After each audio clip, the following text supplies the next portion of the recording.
नमस्कार मित्रों, प्रस्तुत है प्रेमचंद जी की कहानी अलग्यो झा।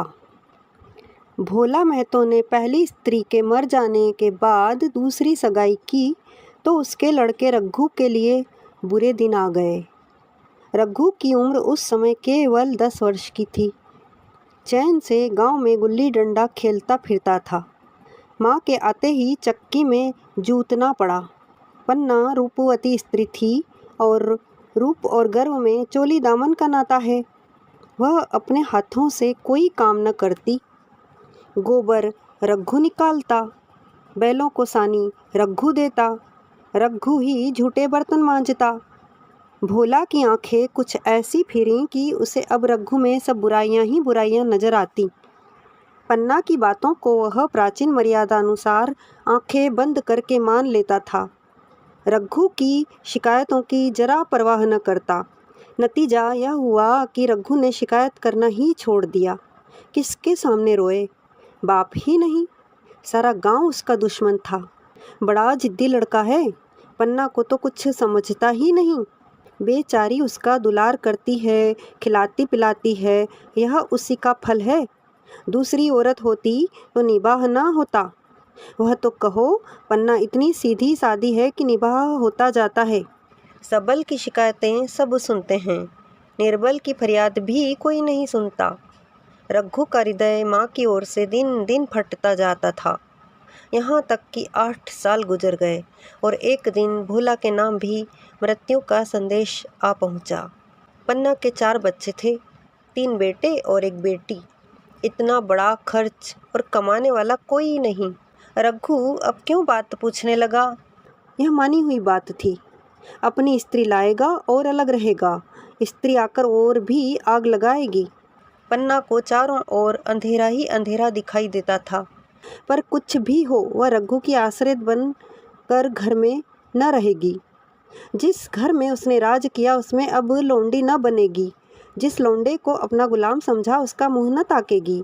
वह सुंदर थी, अवस्था भी कुछ ऐसी ज़्यादा न थी। जवानी अपनी पूरी बहार पर थी। क्या वह कोई दूसरा घर नहीं कर सकती? यही न होगा, लोग हंसेंगे बला से। उसकी बिरादरी में क्या ऐसा होता नहीं? ब्राह्मण ठाकुर थोड़ी ही थी कि नाक कट जाएगी। यह तो उन्हीं ऊंची जातों में होता है कि घर में चाहे जो कुछ करो, बाहर पर्दा ढका रहे। वह तो संसार को दिखाकर दूसरा घर कर सकती है। फिर वह रघु की दबैल बनकर क्यों रहे? भोला को मरे 1 महीना गुजर चुका था। संध्या हो गई थी। पन्ना इसी चिंता में पड़ी हुई थी कि सहसा उसे ख्याल आया, लड़के घर में नहीं हैं। यह बैलों के लौटने की बेला है। कहीं कोई लड़का उनके नीचे न आ जाए। अब द्वार पर कौन है जो उनकी देखभाल करेगा? रघु को मेरे लड़के फूटी आँखों नहीं भाते, कभी हंसकर नहीं बोलता। घर से बाहर निकली तो देखा रघु सामने झोंपड़े में बैठा ऊख की गंडेरिया बना रहा है। लड़के उसे घेरे खड़े हैं और छोटी लड़की उसकी गर्दन में हाथ डाले उसकी पीठ पर सवार होने की चेष्टा कर रही है। पन्ना को अपनी आंखों पर विश्वास न आया। आज तो यह नई बात है। शायद दुनिया को दिखाता है कि मैं अपने भाइयों को कितना चाहता हूँ और मन में छुरी रखी हुई है। घात मिले तो जान ही ले ले। काला सांप है, काला सांप, कठोर स्वर में बोली। तुम सबके सब वहाँ क्या करते हो? घर में आओ, सांझ की बेला है, गोरू आते होंगे। रघु ने विनीत नेत्रों से देख कर कहा, मैं तो हूँ ही काकी। डर किस बात का है? बड़ा लड़का केदार बोला, काकी, रघु दादा ने हमारे लिए 2 गाड़ियाँ बना दी हैं। यह देख, एक पर हम और खुन्नू बैठेंगे, दूसरी पर लक्ष्मण और झुनिया। दादा दोनों गाड़ियाँ खींचेंगे। यह कहकर वह एक कोने से 2 छोटी छोटी गाड़ियाँ निकाल लाया। 4 पहिए लगे थे। बैठने के लिए तख्ते और रोक के लिए दोनों तरफ बाजू थे। पन्ना ने आश्चर्य से पूछा, ये गाड़ियाँ किसने बनाई? केदार ने चिढ़ कर कहा, रघु दादा ने बनाई हैं। और किसने? भगत के घर से बसूला और खानी मांग लाए और चटपट बना दी। खूब दौड़ती है काकी। बैठ खुन्नू, मैं खींचूं। खुन्नू गाड़ी में बैठ गया। केदार खींचने लगा। चर चर शोर हुआ, मानो गाड़ी भी इस खेल में लड़कों के साथ शरीक है। लक्ष्मण ने दूसरी गाड़ी में बैठकर कहा, दादा खींचो। रघु ने झुनिया को भी गाड़ी में बिठा दिया और गाड़ी खींचता हुआ दौड़ा। तीनों लड़के तालियां बजाने लगे। पन्ना चकित नेत्रों से यह दृश्य देख रही थी और सोच रही थी कि यह वही रघु है या कोई और। थोड़ी देर के बाद दोनों गाड़ियां लौटी। लड़के घर में जाकर इस यान यात्रा के अनुभव बयान करने लगे। कितने खुश थे सब, मानो हवाई जहाज पर बैठाए हों। खुन्नू ने कहा, काकी सब पेड़ दौड़ रहे थे। लक्ष्मण, और बछिया कैसी भागी? सबकी सब दौड़ी। केदार, काकी रघु दादा दोनों गाड़ियां एक साथ खींच ले जाते हैं। झुनिया सबसे छोटी थी। उसकी व्यंजना शक्ति उछल कूद और नेत्रों तक परिमित थी। तालियां बजा बजा कर नाच रही थी। खुन्नू, अब हमारे घर गाय भी आ जाएगी काकी। रघु दादा ने गिरधारी से कहा है कि हमें एक गाय ला दो। गिरधारी बोला, कल लाऊंगा। केदार, 3 सेर दूध देती है काकी, खूब दूध पिएंगे। इतने में रघु भी अंदर आ गया। पन्ना ने अवहेलना की दृष्टि से देखकर पूछा, क्यों रघु, तुमने गिरधारी से कोई गाय मांगी है? रघु ने क्षमा प्रार्थना के भाव से कहा, हाँ मांगी तो है, कल लावेगा। पन्ना, रुपए किसके घर से आएंगे यह भी सोचा है? रघु, सब सोच लिया है काकी, मेरी यह मुहर नहीं है। इसके 25 रुपए मिल रहे हैं। 5 रुपए बछिया के मुजरा दे दूंगा, बस गाय अपनी हो जाएगी। पन्ना सन्नाटे में आ गई। अब उसका अविश्वास मन भी रघु के प्रेम और सज्जनता को अस्वीकार न कर सका। बोली, मुहर को क्यों बेच देते हो? गाय की अभी कौन जल्दी है, हाथ में पैसे हो जाएं तो ले लेना। सुना सुना गला अच्छा न लगेगा। इतने दिनों गाय नहीं रही तो क्या लड़के नहीं जिए? रघु दार्शनिक भाव से बोला, बच्चों के खाने पीने के यही दिन हैं काकी, इस उम्र में न खाया तो फिर क्या खाएंगे? मुहर पहनना मुझे अच्छा भी नहीं मालूम होता। लोग समझते होंगे कि बाप तो मर गया, इसे मुहर पहनने की सूझी है। भोला महतो गाय की चिंता ही में चल बसे। न रुपए आए और न गाय मिली, मजबूर थे। रघु ने यह समस्या कितनी सुगमता से हल कर दी। आज जीवन में पहली बार पन्ना को रघु पर विश्वास आया। बोली, जब गहना ही बेचना है तो अपनी मुहर क्यों बेचोगे? मेरी हंसुली ले लेना। रघु, नहीं काकी, वह तुम्हारे गले में बहुत अच्छी लगती है। मर्दों को क्या, मुहर पहने या न पहने। पन्ना, चल मैं बूढ़ी हुई, अब हंसुली पहनकर क्या करना है? तू अभी लड़का है, तेरा गला अच्छा न लगेगा। रघु मुस्कुराकर बोला, तुम अभी से कैसे बूढ़ी हो गई? गांव में है कौन तुम्हारे बराबर? रघु की सरल आलोचना ने पन्ना को लज्जित कर दिया। उसके रुखे मुरझाए मुख पर प्रसन्नता की लाली दौड़ गई। 5 साल गुजर गए। रघु का सा मेहनती ईमानदार बात का धनी दूसरा किसान गांव में न था। पन्ना की इच्छा के बिना कोई काम न करता। उसकी उम्र अब 23 साल की हो गई थी। पन्ना बार बार कहती, भैया बहू को विदा करा लाओ, कब तक नहर में पड़ी रहेगी? सब लोग मुझी को बदनाम करते हैं कि यही बहू को नहीं आने देती। मगर रघु टाल देता था। कहता है कि अभी जल्दी क्या है? उसे अपनी स्त्री के रंग ढंग का कुछ परिचय दूसरों से मिल चुका था। ऐसी औरत को घर में लाकर वह अपनी शांति में बाधा नहीं डालना चाहता था। आखिर एक दिन पन्ना ने जिद करके कहा, तो तुम न लाओगे? कह दिया कि अभी कोई जल्दी नहीं। तुम्हारे लिए जल्दी ना होगी, मेरे लिए तो जल्दी है। मैं आज आदमी भेजती हूँ। पछताओगी काकी, उसका मिजाज अच्छा नहीं है तुम्हारी बला से। जब मैं उससे बोलूँगी ही नहीं तो क्या हवा से लड़ेगी? रोटियां तो बना लेगी, मुझसे भीतर बाहर का सारा काम नहीं होता। मैं आज बुला लेती हूँ। बुलाना चाहती हो बुला लो, मगर फिर यह न कहना कि यह मेहरिया को ठीक नहीं करता, उसका गुलाम हो गया। न कहूँगी। जाकर 2 साड़ियाँ और मिठाई ले आ। तीसरे दिन मूलिया मैके से आ गई। दरवाजे पर नगाड़े बजे। शहनाइयों की मधुर ध्वनि आकाश में गूंजने लगी। मुंह दिखावे की रस्म अदा हुई। वह इस मरुभूमि में निर्मल जलधारा थी।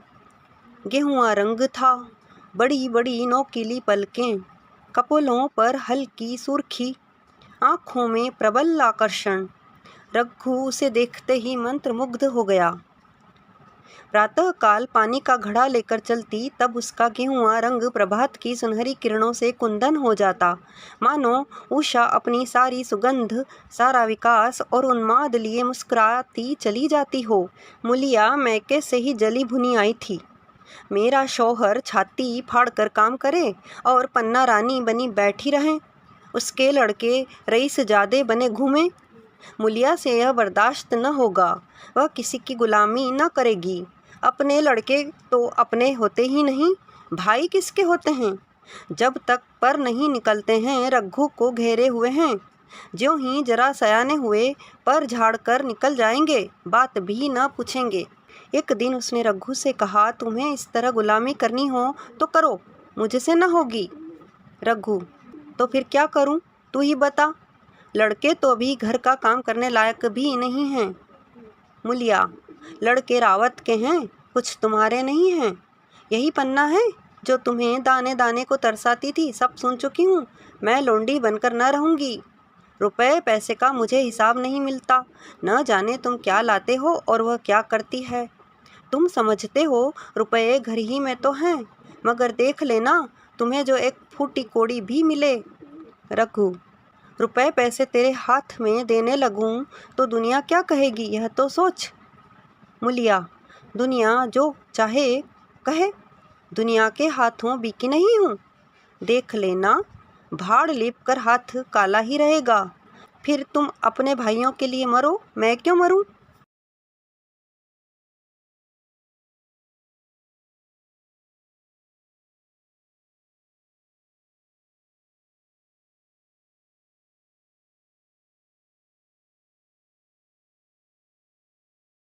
रघु ने कुछ जवाब न दिया। उसे जिस बात का भय था वह इतनी जल्दी सिर आ पड़ी।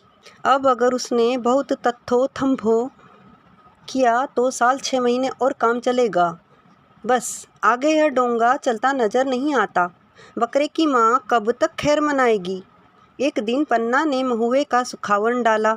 बरसात शुरू हो गई थी। बखार में अनाज गीला हो रहा था। मुलिया से बोली, बहू जरा देखती रहना, मैं तालाब से नहा आऊं। मुलिया ने लापरवाही से कहा, मुझे नींद आ रही है, तुम बैठ कर देखो।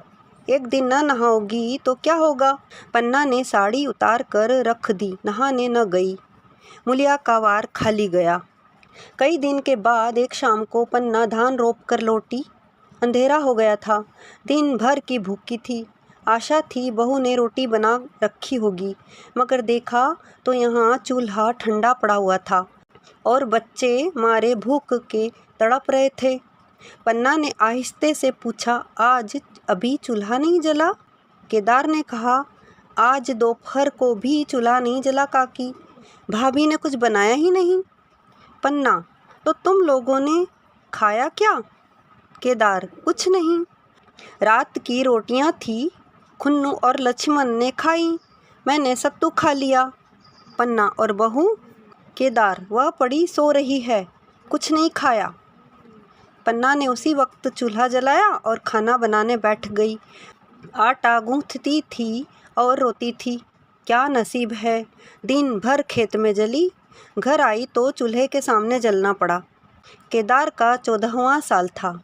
भाभी के रंग ढंग देखकर सारी स्थिति समझ रहा था।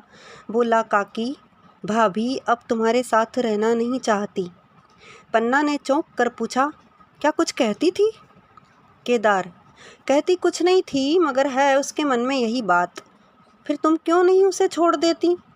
जैसे चाहे रहे, हमारा भी भगवान है। पन्ना ने दांतों से जीभ दबा कर कहा, चुप, मेरे सामने ऐसी बात भूल कर भी न कहना। रघु तुम्हारा भाई नहीं, तुम्हारा बाप है। मुलिया से कभी बोलोगे तो समझ लेना जहर खा लूँगी। दशहरे का त्योहार आया। इस गांव से कोस भर एक पूर्वे में मेला लगता था। गांव के सब लड़के मेला देखने चले। पन्ना भी लड़कों के साथ चलने को तैयार हुई, मगर पैसे कहाँ से आएं? कुंजी तो मुलिया के पास थी। रघु ने आकर मुलिया से कहा, लड़के मेले जा रहे हैं, सबों को 2-2 पैसे दे दो। मुलिया ने त्योरियां चढ़ाकर कहा, पैसे घर में नहीं हैं। रघु, अभी तो तेलहन बिका था, क्या इतनी जल्दी रुपए उठ गए? मुलिया, हाँ उठ गए। रघु, कहाँ उठ गए? जरा सुनूं। आज त्योहार के दिन लड़के मेला देखने न जाएंगे? मुलिया, अपनी काकी से कहो पैसे निकालें, गाड़ कर क्या करेंगी? खूंटी पर कुंजी लटक रही थी। रघु ने कुंजी उतारी और चाहा कि संदूक खोले कि मुलिया ने उसका हाथ पकड़ लिया और बोली, कुंजी मुझे दे दो, नहीं तो ठीक न होगा। खाने पहनने को भी चाहिए, कागज़ किताब को भी चाहिए, उस पर मेला देखने को भी चाहिए। हमारी कमाई इसलिए नहीं है कि दूसरे खाएं और मूँछों पर ताव दे। पन्ना ने रघु से कहा, भैया पैसे क्या होंगे, लड़के मेला देखने न जाएंगे। रघु ने झिड़क कर कहा, मेला देखने क्यों न जाएंगे? सारा गांव जा रहा है, हमारे ही लड़के न जाएंगे?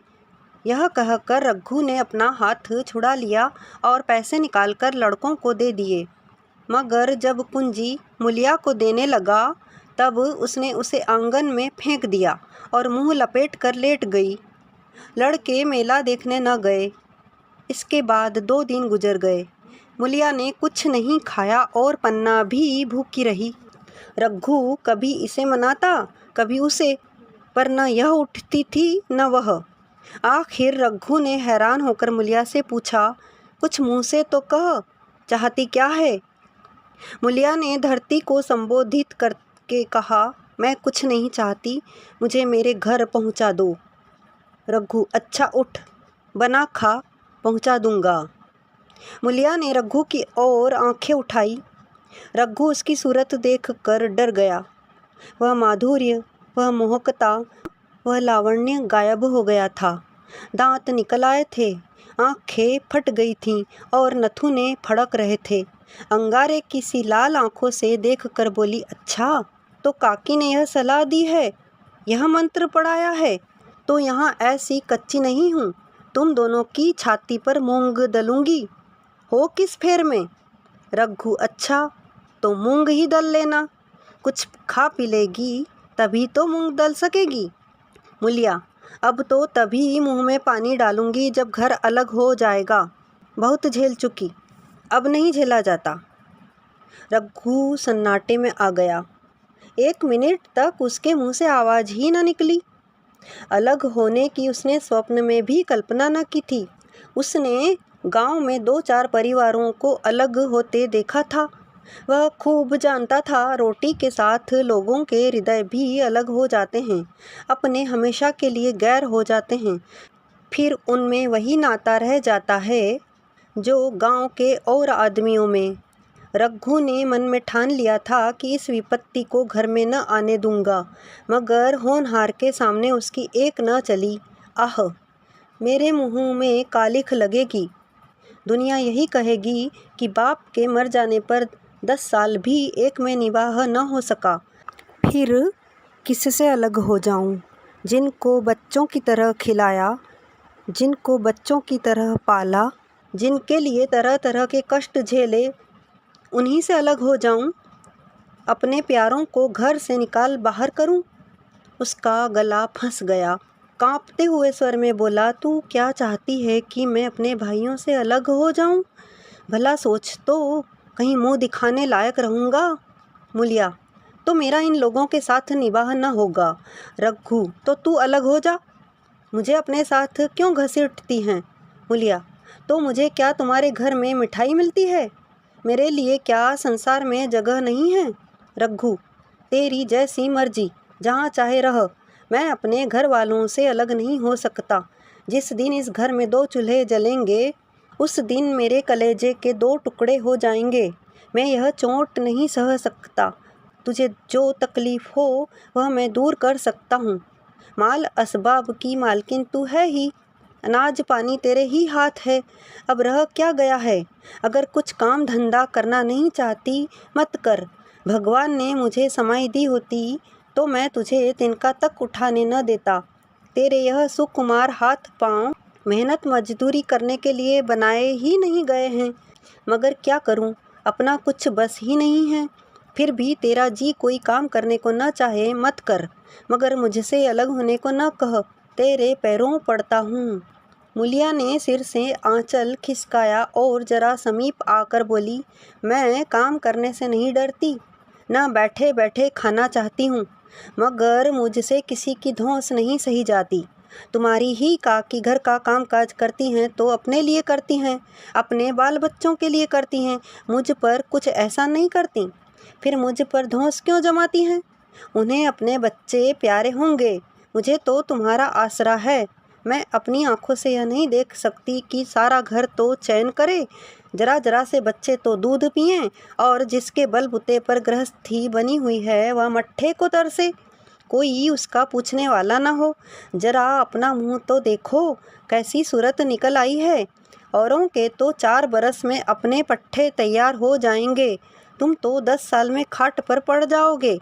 बैठ जाओ, खड़े क्यों हो, क्या मार कर भागोगे?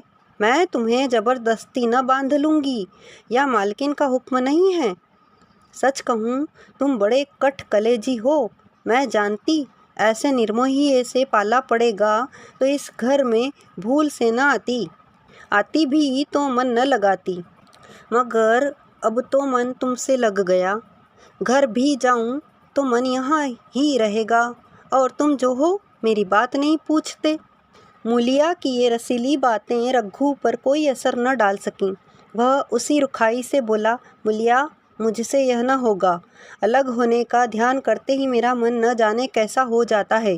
यह चोट मुझसे न सही जाएगी। मूलिया ने परिहास करके कहा, तो चूड़ियाँ पहनकर अंदर बैठो ना, लाओ मैं मूछें लगा लूँ। मैं तो समझती थी कि तुम में भी कुछ कसबल है, अब देखती हूँ तो नीरे मिट्टी के लौंदे हो। पन्ना दालान में खड़ी दोनों की बातचीत सुन रही थी, अब उससे न रहा गया। सामने आकर रघु से बोली, जब वह अलग होने पर तुली हुई है, फिर तुम क्यों उसे ज़बरदस्ती मिलाए रखना चाहते हो? तुम उसे लेकर रहो, हमारे भगवान मालिक हैं। जब महतो मर गए थे और कहीं पत्ती की भी छाँव न थी, जब उस वक्त भगवान ने निभाह दिया, तो अब क्या डर? अब तो भगवान की दया से तीनों लड़के सयाने हो गए हैं, अब कोई चिंता नहीं। रघु ने आंसू भरी आंखों से पन्ना को देखकर कहा, काकी, तू भी पागल हो गई है क्या? जानती नहीं, 2 रोटियां होते ही 2 मन हो जाते हैं। पन्ना, जब वह मानती ही नहीं तब तुम क्या करोगे? भगवान की मर्जी होगी तो कोई क्या करेगा?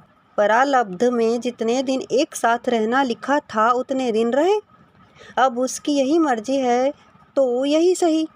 तुमने मेरे बाल बच्चों के लिए जो कुछ किया वह भूल नहीं सकती। तुमने इनके सिर हाथ न रखा होता तो आज इनकी न जाने क्या गति होती, न जाने किसके द्वार पर ठोकरें खाते होते, न जाने कहाँ कहाँ भीख मांगते फिरते।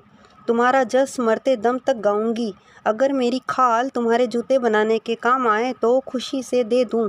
चाहे तुमसे अलग हो जाऊं, पर जिस घड़ी पुकारोगे कुत्ते की तरह दौड़ी आऊंगी। यह भूल कर भी न सोचना कि तुमसे अलग होकर मैं तुम्हारा बुरा चेतूंगी। जिस दिन तुम्हारा अनभल मेरे मन में आएगा उसी दिन विष खाकर मर जाऊंगी। भगवान करे तुम दूधो नहाओ, पूतो फलो, मरते दम तक यही असीस मेरे रोए रोए से निकलती रहेगी। और अगर लड़के भी अपने बाप के हैं तो मरते दम तक तुम्हारा पोस मानेंगे। यह कहकर पन्ना रोती हुई वहाँ से चली गई। रघु वहीं मूर्ति की तरह बैठा रहा। आसमान की ओर टकटकी लगी थी और आँखों से आंसू बह रहे थे। पन्ना की बातें सुनकर मूलिया समझ गई कि अपने पौ 12 हैं। चटपट उठी, घर में झाड़ू लगाई, चूल्हा जलाया और कुएं से पानी लाने चली। उसकी टेक पूरी हो गई थी। गांव में स्त्रियों के 2 दल होते हैं, एक बहुओं का, दूसरा सासुओं का। बहुएं सलाह और सहानुभूति के लिए अपने दल में जाती हैं, सासें अपने में। दोनों की पंचायतें अलग होती हैं। मूलिया को कुएं पर 2-3 बहुएं मिल गई। एक ने पूछा, आज तो तुम्हारी बुढ़िया बहुत रोध हो रही थी। मूलिया ने विजय के गर्व से कहा, इतने दिनों से घर की मालकिन बनी हुई हैं, राजपाट छोड़ते किसे अच्छा लगता है। बहन, मैं उनका बुरा नहीं चाहती, लेकिन एक आदमी की कमाई में कहाँ तक बरकत होगी। मेरे भी तो यही खाने पीने पहनने ओढ़ने के दिन हैं। अभी उनके पीछे मरो, फिर बाल बच्चे हो जाएं, उनके पीछे मरो, सारी जिंदगी रोते ही कट जाए। एक बहू, बुढ़िया यही चाहती है कि यह सब जन्म भर लोंडी बनी रहें, मोटा झोटा खाएं और पड़ी रहें। दूसरी बहू, किस भरोसे पर कोई मरे, अपने लड़के तो बात नहीं पूछे, पराए लड़कों का क्या भरोसा। कल इनके हाथ पैर हो जाएंगे, फिर कौन पूछता है। अपनी अपनी मेहरियों का मुंह देखेंगे। पहले ही से फटकार देना अच्छा है, फिर तो कोई कलंक न होगा। मूलिया पानी लेकर गई, खाना बनाया और रघु से बोली, जाओ नहा आओ, रोटी तैयार है।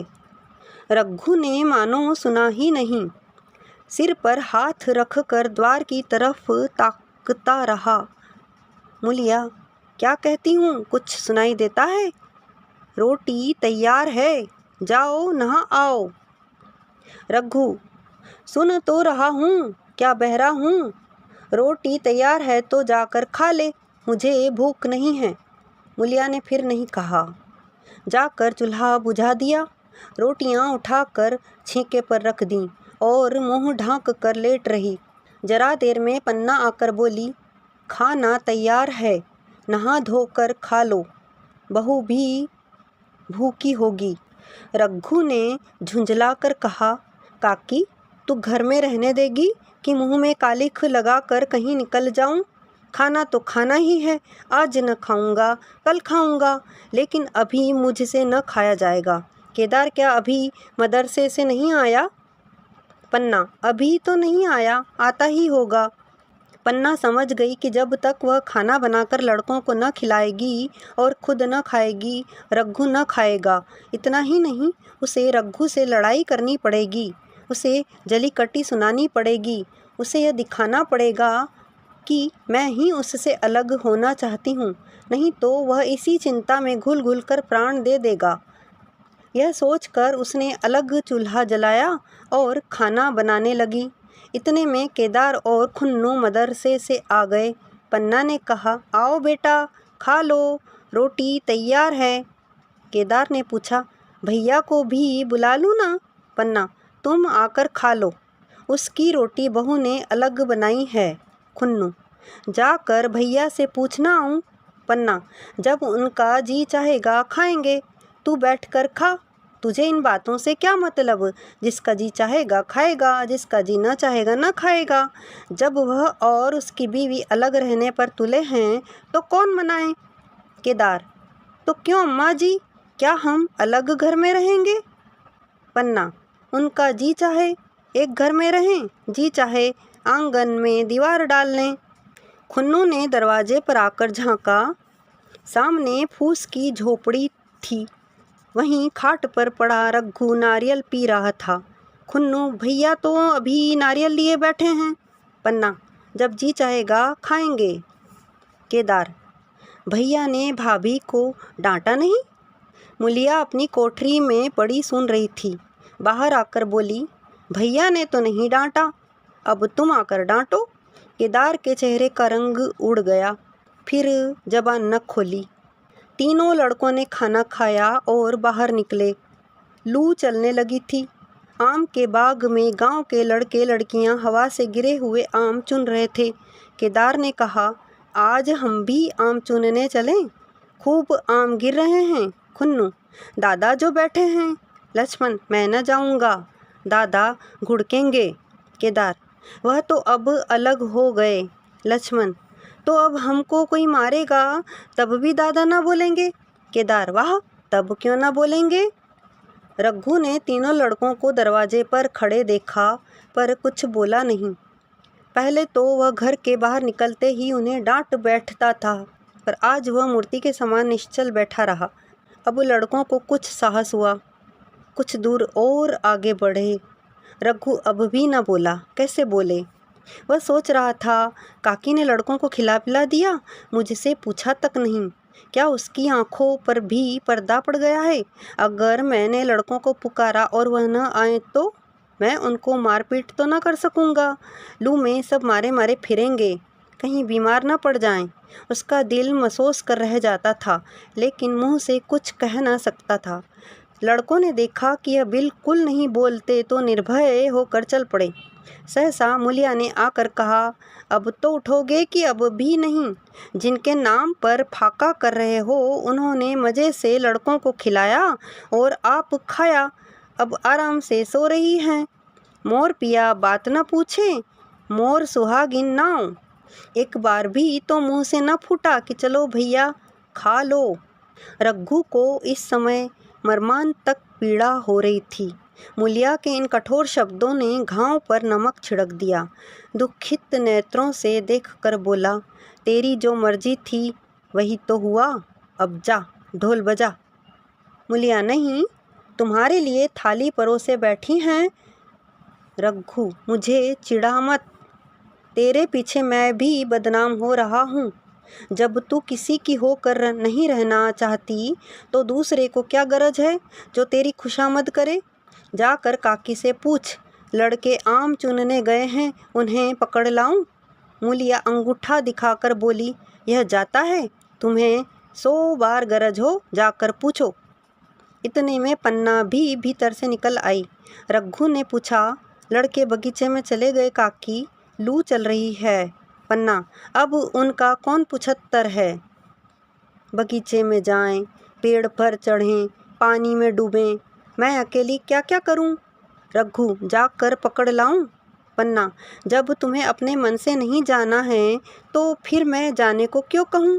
तुम्हें रोकना होता तो रोक न देते, तुम्हारे सामने ही तो गए होंगे। पन्ना की बात पूरी भी न हुई थी कि रघु ने नारियल कोने में रख दिया और बाग की तरफ चला। रघु लड़कों को लेकर बाग से लौटा तो देखा मूलिया अभी तक झोंपड़े में खड़ी है। बोला, तू जाकर खा क्यों नहीं लेती? मुझे तो इस बेला भूख नहीं है।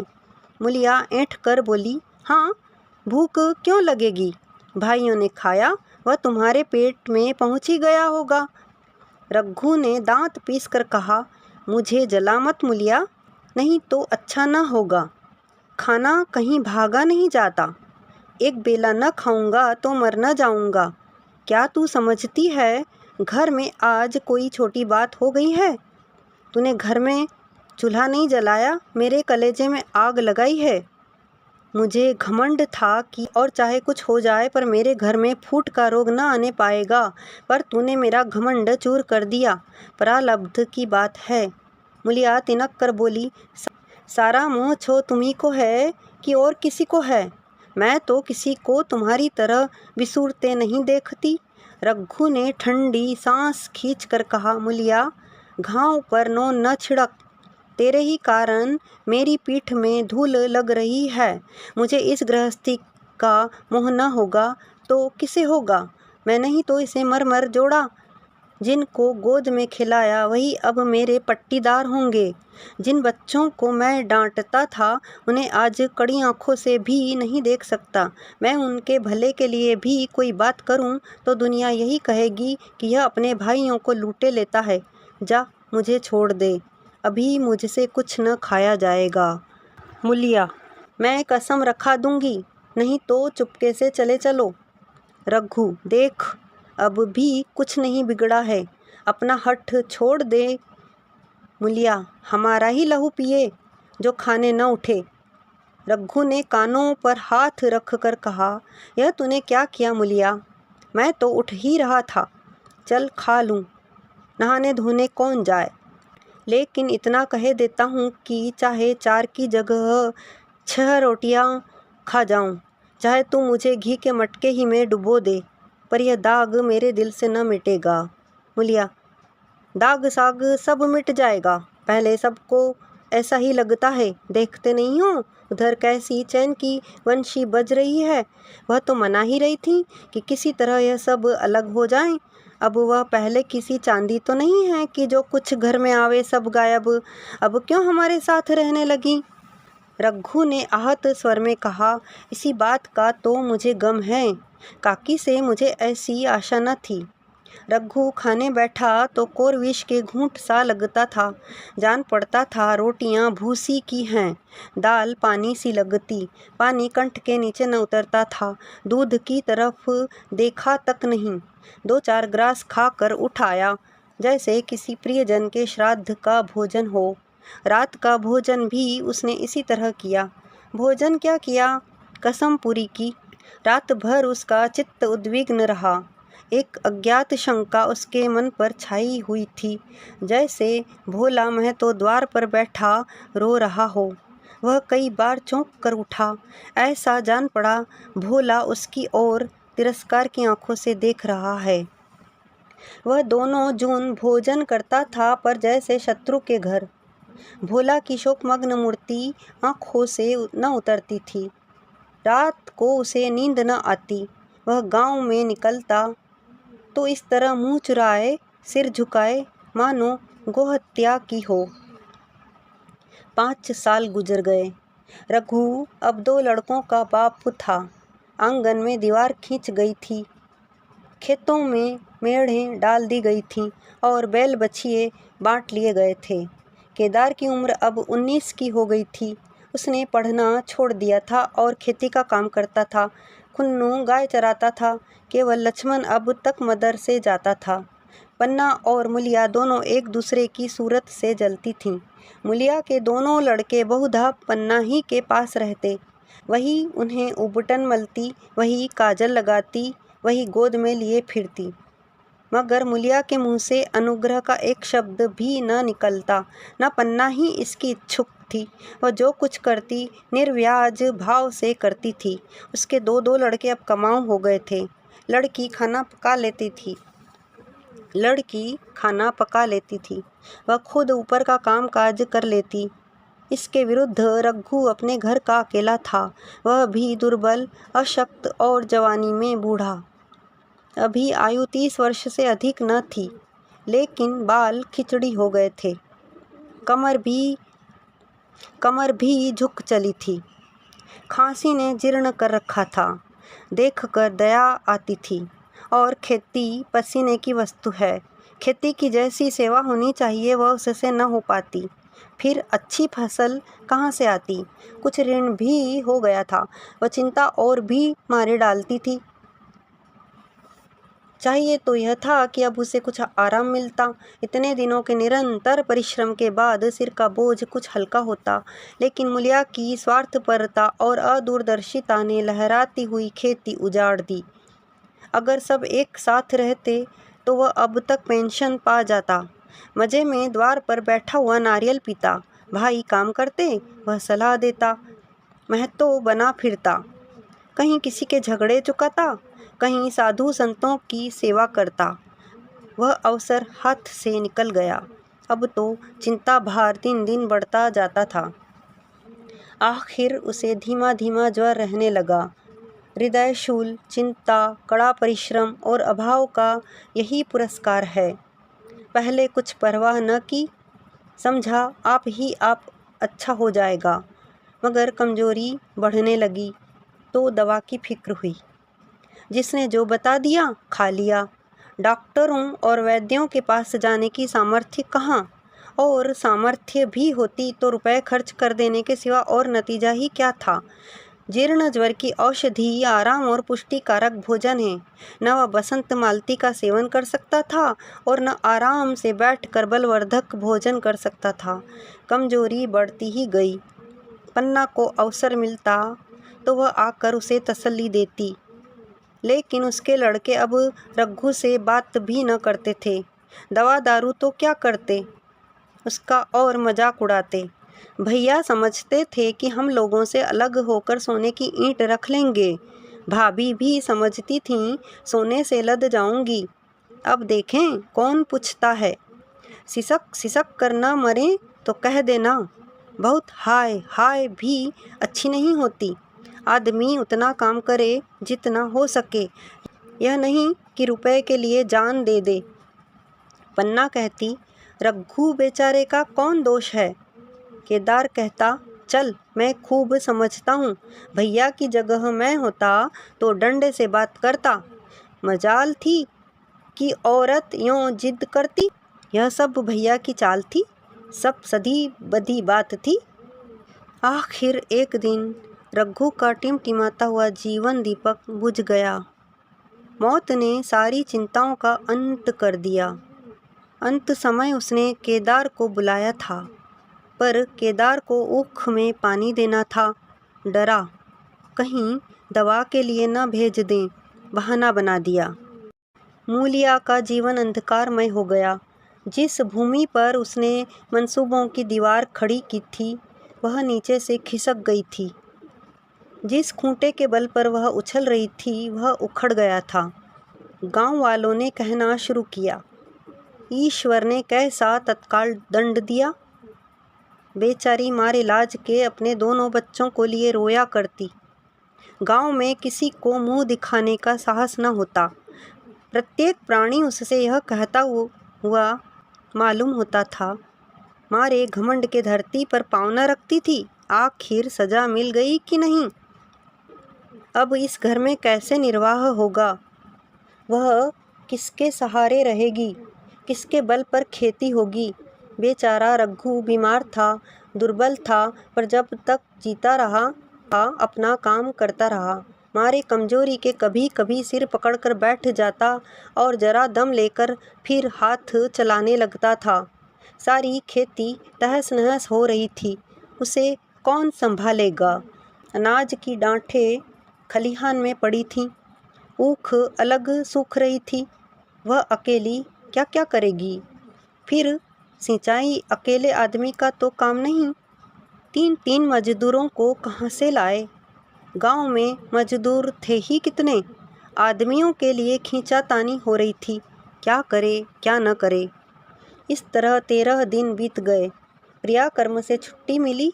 दूसरे ही दिन सवेरे मूलिया ने दोनों बालकों को गोद में उठाया और अनाज मांडने चली।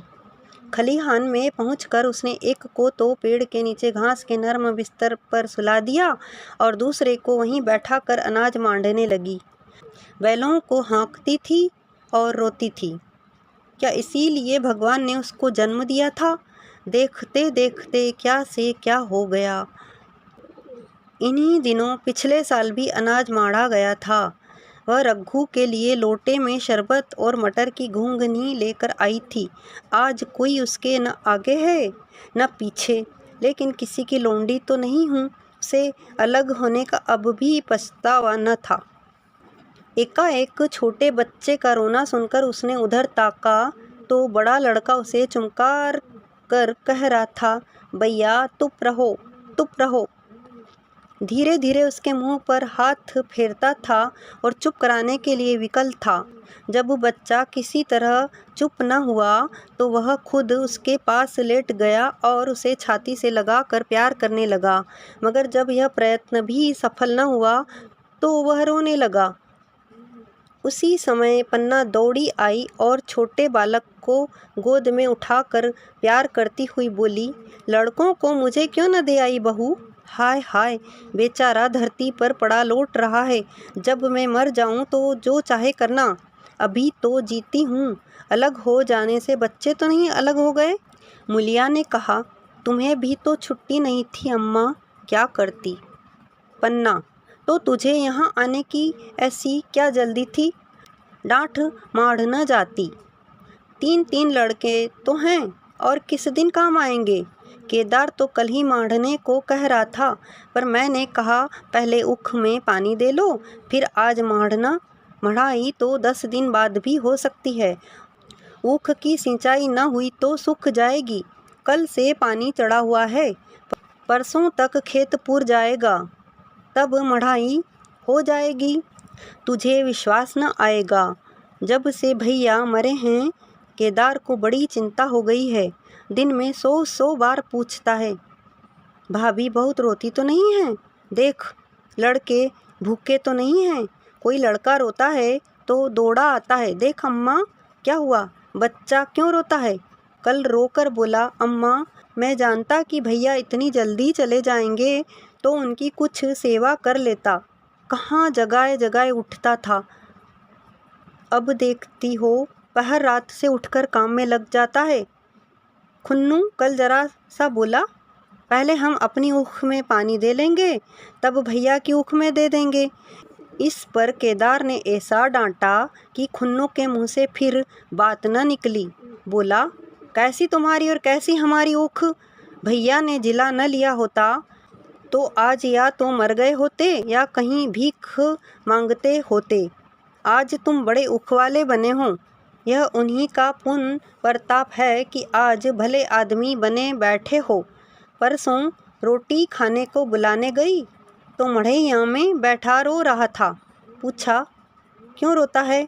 तो बोला, अम्मा, भैया इसी अलग्यो झा के दुख से मर गए, नहीं तो अभी उनकी उम्र ही क्या थी। यह उस वक्त न सूझा, नहीं तो उनसे क्यों बिगाड़ करते। यह कहकर पन्ना ने मुलिया की ओर संकेतपूर्ण दृष्टि से देखकर कहा, तुम्हें वह अलग न रहने देगा बहू। कहता है भैया हमारे लिए मर गए तो हम भी उनके बाल बच्चों के लिए मर जाएंगे। मुलिया की आंखों से आंसू जारी थे। पन्ना की बातों में आज सच्ची वेदना, सच्ची सांत्वना, सच्ची चिंता भरी हुई थी। मुलिया का मन कभी उसकी ओर इतना आकर्षित न हुआ था। जिनसे उसे व्यंग्य और प्रतिकार का भय था, वे इतने दयालु, इतने शुभेच्छु हो गए थे। आज पहली बार उसे अपनी स्वार्थपरता पर लज्जा आई। पहली बार आत्मा ने अलग्योझे पर धिक्कारा। इस घटना को हुए 5 साल गुजर गए। पन्ना आज बूढ़ी हो गई है। केदार घर का मालिक है। मुलिया घर की मालकिन है। खुन्नू और लक्ष्मण के विवाह हो चुके हैं, मगर केदार अभी तक कुंवारा है। कहता है, मैं विवाह न करूँगा। कई जगहों से बातचीत हुई, कई सगाइयाँ आई, पर उसने हामी न भरी। पन्ना ने कंपे लगाए, जाल फैलाए, पर वह न फंसा। कहता, औरतों से कौन सुख। मेहरिया घर में आई और आदमी का मिजाज बदला, फिर जो कुछ है वह मेहरिया है। माँ बाप, भाई बंधु सब पराए हैं। जब भैया जैसे आदमी का मिजाज बदल गया तो फिर दूसरों की क्या गिनती। 2 लड़के भगवान के दिए हैं और क्या चाहिए। बिना ब्याह किए 2 बेटे मिल गए, इससे बढ़कर और क्या होगा। जिसे अपना समझो वह अपना है, जिसे गैर समझो वह गैर है। एक दिन पन्ना ने कहा, तेरा वंश कैसे चलेगा? केदार, मेरा वंश तो चल रहा है। दोनों लड़कों को अपना ही समझता हूँ। पन्ना, समझने ही पर है तो तू मुलिया को भी अपनी मेहरिया समझता होगा। केदार ने झेंपते हुए कहा, तुम तो गाली देती हो अम्मा। पन्ना, गाली कैसी? तेरी भाभी ही तो है। केदार, मेरे जैसे लट्ठ गंवार को वह क्यों पूछने लगी? पन्ना, तू करने को कह तो मैं उससे पूछूं। केदार, नहीं मेरी अम्मा, कहीं रोने गाने न लगे। पन्ना, तेरा मन हो तो मैं बातों बातों में उसके मन की था लूँ। केदार, मैं नहीं जानता, जो चाहे कर। पन्ना केदार के मन की बात समझ गई। लड़के का दिल मुलिया पर आया हुआ है, पर संकोच और भय के मारे कुछ नहीं कहता। उसी दिन उसने मुलिया से कहा, क्या करूं बहू, मन की लालसा मन में ही रह जाती है। केदार का घर भी बस जाता तो मैं निश्चिंत हो जाती। मुलिया, वह तो करने को ही नहीं कहते। पन्ना, कहता है ऐसी औरत मिले जो घर में मेल से रहे तो कर लूं। मुलिया, ऐसी औरत कहाँ मिलेगी, कहीं ढूंढो। पन्ना, मैंने तो ढूंढ लिया है। मुलिया, सच? किस गांव की है? पन्ना, अभी न बताऊंगी, मुदा यह जानती हूँ कि उससे केदार की सगाई हो जाए तो घर बन जाए और केदार की जिंदगी भी सुफल हो जाए। न जाने लड़की मानेगी कि नहीं। मुलिया, मानेगी क्यों नहीं अम्मा? ऐसा सुंदर कमाऊं सुशील वर और कहाँ मिला जाता है। उस जन्म का कोई साधु महात्मा है, नहीं तो लड़ाई झगड़े के डर से कौन बिन ब्याह रहता है। कहाँ रहती है, मैं जाकर उसे मना लाऊंगी। पन्ना, तू चाहे तो उसे मना ले, तेरे ही ऊपर है। मूलिया, मैं आज ही चली जाऊंगी अम्मा, उसके पैरों पड़कर मना लाऊंगी। पन्ना, बता दूं, वह तू ही है। मूलिया लजाकर बोली, तुम तो अम्मा जी गाली देती हो। पन्ना, गाली कैसी, देवर ही तो है। मूलिया, मुझ जैसी बुढ़िया को वह क्यों पूछेंगे। पन्ना, वह तुझी पर दांत लगाए बैठा है, तेरे सिवा कोई उसे भाती ही नहीं। डर के मारे कहता नहीं, पर उसके मन की बात मैं जानती हूँ। वैधव्य के शोक से मुरझाया हुआ मूलिया का पीत वदन कमल की भांति अरुण हो उठा। 10 वर्षों में जो कुछ खोया था वह इसी एक क्षण में मानो ब्याज के साथ मिल गया। वही लावण्य, वही विकास, वही आकर्षण, वही लोच। प्रगतिशील विचारों से भरी हुई प्रेमचंद जी की यह कहानी आपको कैसी लगी, प्लीज़ हमें कमेंट्स बॉक्स में अवश्य बताइए तथा साथ ही हमारे चैनल को लाइक कीजिए, शेयर कीजिए एवं सब्सक्राइब कीजिए तथा बेल आइकॉन का बटन प्रेस कर दीजिए, जिससे कि हमारे सभी वीडियो की नोटिफिकेशन आपको सबसे पहले मिल सके। धन्यवाद।